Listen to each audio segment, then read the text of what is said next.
Welcome, everyone. If I could have your attention, please. My name is Susan Stevenson, and I'm the Acting Assistant Secretary for the Bureau of Public Affairs, who founded this award, the Citizen Diplomacy Award. It is my great pleasure and honor to introduce our Undersecretary of State for Public Diplomacy and Public Affairs, Steve Goldstein, to present the award. Thank you.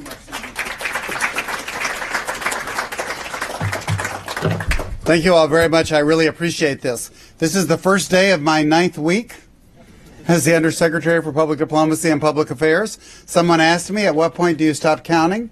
And I said, I don't know, but 9 is not it. But I'm thinking maybe around 12 or 13. Once you get to double digits, then you get into the multi-month category, and I think it's that point. This has been a great honor to be here. I'm very grateful to the President and the Secretary for this opportunity, and I'm especially grateful because I get to present awards like this and get to meet really wonderful people who have an opportunity to visit the Department of State. So first of all, I'd like to welcome you all to the Department, those of whom are visiting, and I'd also like to thank Susan, who has served as Acting Undersecretary and Acting Assistant Secretary both for the past year. This is our second annual Citizen Diplomacy Award for the Bureau of Public Affairs. We created this award to recognize American citizens and organizations exhibiting leadership and long-term support for U.S. foreign policy objectives. The public diplomacy work being conducted across countries by the American people is as diverse as it is inspiring.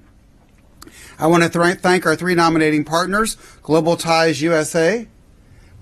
We have some people here from there. There we go. Sister Cities International.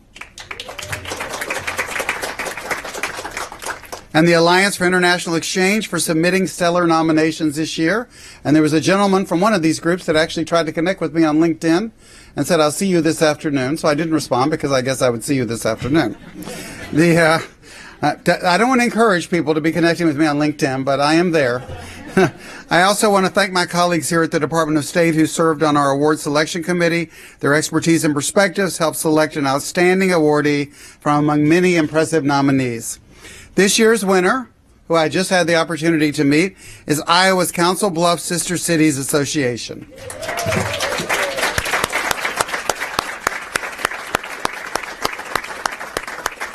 which has been advancing citizen public diplomacy for over 30 years. With partnerships spanning 4 sister cities on 3 continents, they've collaborated on initiatives including humanitarian assistance, language development, professional education, and the promotion of cultural understanding between communities.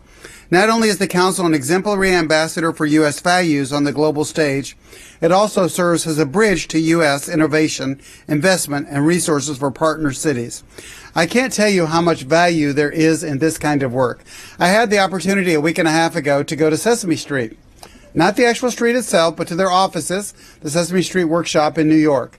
And not only did I get to see all of the characters and the development of the characters and how they do, what a lot of you don't know is that we promote and support Sesame Street in many foreign countries. It's oftentimes not said it's from the United States of America, but it is as part of our cultural exchange. And it's a way to provide people access and information. So if you're a small child in the Middle East and you see a Sesame Street character who has autism, and that character learns to assimilate with other people on Sesame Street, it makes how you feel if you have autism or haven't been diagnosed okay. And that's what real cultural exchange programs can do. In addition to the bringing people back to the United States and are sending people across the world. And I always tell this story. One of the first set of remarks I had to make, and maybe the first, was that Ambassador Galt, who runs our ECA unit, invited me to speak to a group of Fulbright scholars who were in the United States teaching English as a second language, if I recall correctly. And so I went to the group. There were 400 people. Actually, they told me there were really just 399. So there were 399 people. And one of the women stood up. She was from Kenya, Nairobi, Kenya. And I said, "Do you have a question?" She said, "I said, what school are you teaching at?" And she goes, "I'm teaching at Ole Miss, the University of Mississippi. I'm sorry, University of Mississippi. And I'm originally from Nashville." So I know all about that. They're part of the SEC. So I said, you're teaching at the University of Mississippi. Do you know what they call that? And she said, Ole Miss, go Rebels. And I thought, if a person from Kenya, Africa can go back and talk about go Rebels and Ole Miss, we're in good shape. And there was another gentleman there from Libya, from Tripoli, and he stood up and he goes, I want to become president of Libya. I want to go back to Libya and become president. And I said, do you think that's possible? And he goes, I know it's possible. So afterwards, I gave him my card, actually with my own number, my personal cell phone number. And I said, when you become president of Libya, which I believe you will, I want you to call me, because wherever I am, I'm going to come to your swearing in. So this type of diplomacy makes a big difference. Not only is the Council an exemplary ambassador for U.S. values on the global stage, it serves as a bridge to U.S. innovation and investment. What distinguishes the Council Bluffs Sister Cities Association is its outstanding and long-lasting partnerships, particularly those engaging a youth utilizing technology to build strong, enduring partnerships in Iraq, Afghanistan, and Russia, Siberia. A great example of their work is the partnership between Council Bluffs and Herat, Afghanistan, that established a virtual relationship between high schools that is enabling youth to learn more about each other's culture. That's resulted in a joint exhibition of women's photography to celebrate International Women's Day in each of the cities, and the exhibition, hosted by Herat University and Iowa Western Community College, consisted of 30 photographs from each city celebrating the cultural diversity and everyday life of the people in the cities. I think what is most important is everybody's lives are similar, right? Your life and our life here in America, it's not our hopes and our dreams and aspirations. They're not much different from people in Kabul, Afghanistan. The only difference is in Kabul, they have to worry about, are they going to be able to go home to their parents at night? But their hopes and dreams are the same. And the more you can give people that hope, the more you can show them that being aspirational is beneficial, you have a chance to change some lives. I'm not naive. It's a lot harder to live there. It really is. It's a lot harder to live in a lot of these communities than it is in Council Bluffs, Iowa, or in Washington, D.C., or Nashville, Tennessee. But the desire, the hope, what you wake up for, what you want in the morning is no different. It really is not any different. And that's the thing we always have to remember. I also want to recognize this year's honorable mentions. Aurora Sister Cities International. They here? And Global Pittsburgh. Aurora Sister Cities International has worked for nearly 40 years to foster citizen diplomacy between Aurora, Colorado and its 4 sister cities, and Global Pittsburgh, through its Idea Foundry, leads global initiatives to strengthen Pittsburgh's economic relationships abroad and promote collaboration and entrepreneurship. The work of each of today's honorees demonstrates the power of citizen diplomacy to build relationships that foster increased understanding and greater human connection between Americans and the people of the world. We're pleased today to have Rick Burns here to accept the second annual Citizen Diplomacy Award on behalf of the Council Bluffs Sister Cities. Rick is a current member of Council Bluffs Sister Cities Association Board of Directors. He retired from the U.S. Army Reserves as a lieutenant colonel after a 28-year career and went on to found the Karida Project International, an Iowa nonprofit committed to building sustainable and long-term solutions in partnership with the people of Iraq and Afghanistan. And he actually just told me that he's willing to go back to Afghanistan. I told him we need some heavy negotiation over there right now. He continues today as the organization's president. I'd like to invite Rick to join me to receive the award and to offer a few words on behalf of the council.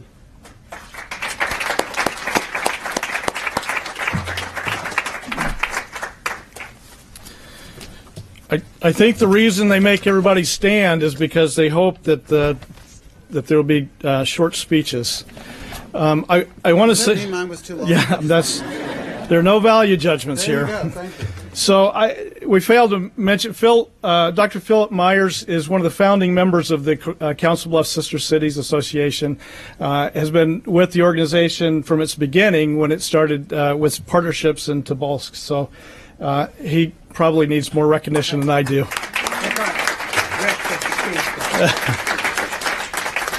So we appreciate this award, and for the great hosts we've had here at the Department of State. I'd like to particularly thank Irina Karmanova and Lakia Vanzega, who sort of took care of all the details that I didn't want to have to deal with. So, awards are very interesting things. They are generally not won by an individual or single organization. I stand here representing the Council Bluffs Sister Cities Association, the recipient of this award for its work over the past 32 years. During that time, we've also enjoyed the partnership with and the friendship of other organizations and people with similar passions for making the world a better place, a better, safer place. In our audience today, we have Sister Cities International, U.S. Global Leadership Coalition, the Rotary Club of Capitol Hill, the Iraqi Children Foundation, Education for Peace in Iraq Center, the Karada Project, that's a little bit of self-promotion there. It's my organization, as well as both current and former members of the U.S. State Department's Diplomatic Corps. And if it were possible, I would also have our friends from our partner cities here beside me. If that were possible, you'd be inspired by Sumaya, a published poet, a founding member of the Herat Sister Cities Committee, and one of 4 women members of the Herat Afghanistan Provincial Council. I'd have Sumaya, the president-elect of the Rotary Club of Herat, Afghanistan, a young woman who, with her fellow Rotarians, have written and are partnering on a Rotary Global grant to renovate and support a rural school outside of Herat. Now, I might add that none of these Herat Rotarians look anything like me. They're all young, 20-something, early 30s, full of inspiration and enthusiasm for making their communities better places. Zhao Mai, a young professional who has provided invaluable service in helping us set up and build partnerships in Afghanistan. Mohammed Al-Rubai, a member of the Baghdad Provincial Council and former district chairman of Baghdad's Karada political district, with whom I worked while deployed there in 2008. Mohammed regularly reaches out to Christians and other minorities to build bridges of understanding. At least once a year, he brings the local police and army leaders to a Christian church service where they, among other things, sing the Iraqi national anthem together. You will notice that some of the police leaders are a little bit nervous about being in the Christian church and so forth, but this is Muhammad's way of sort of bridging this gap between Christians and minorities and the Iraqi majorities. Ahmed Ghali, the current chairman of the Karada District Council. Ahmed is also reaching out to Christians and other minorities and sponsoring conferences that promote peace and stability. The Karada political district, under Ahmed's leadership, is the most progressive and forward-thinking of the 9 political districts in Baghdad. Yasmin Al-Hashimi, a widow serving on the Karada District Council, who once showed me a note she had received that told her to resign from the Karada District Council or she would be killed. A bullet accompanied the note to reinforce the message. She laughed, and these many years later, she's still serving on that Karada District Council. These are only a small sampling of the people we are honored to call friends and colleagues in the cause of citizen diplomacy.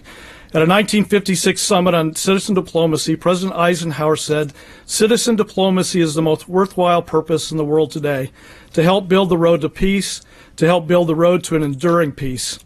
And while all of our sister cities partnerships are important, each an investment in the future and bulwark against global missteps, I think President Eisenhower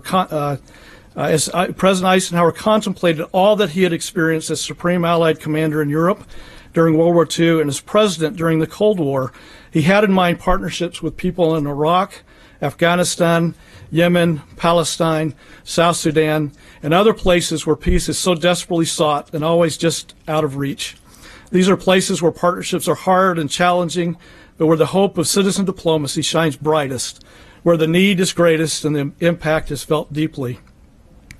These are places where the work is tough, but the rewards are the sweetest. And the Council Bluffs Sister Cities Association is an organization that has taken on this challenge from its inception in 1985 when it reached behind the Iron Curtain with a hand of friendship. Its portfolio of cities partners represent some of the most difficult areas in the world. These have been conscious decisions to partner with these interesting and challenging areas of the world because of a basic belief in the power of citizen diplomacy and the critical need to build better understanding between people of the world. So I think the Council Bluffs Sister Cities Association is utilizing technology to leverage the opportunities to build strong and lasting partnerships in places in greatest need of attention. Each partnership builds resilience, particularly in a generation of young people who have grown up on a healthy diet of internet, satellite television, expanded travel, and increased education opportunities over the past decade and a half. This unique generation of young people have the potential to change their countries if we have the patience and commitment to support them.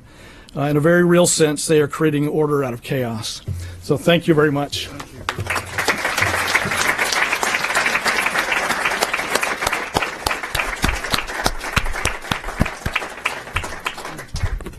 Susan? Do you want to formally present? I would be happy to. It would be my pleasure. I think you should present it to The doctor, Dr. Marquet. who is a pediatrician, by the way, by training, And a gentleman farmer. and a gentleman farmer. Congratulations.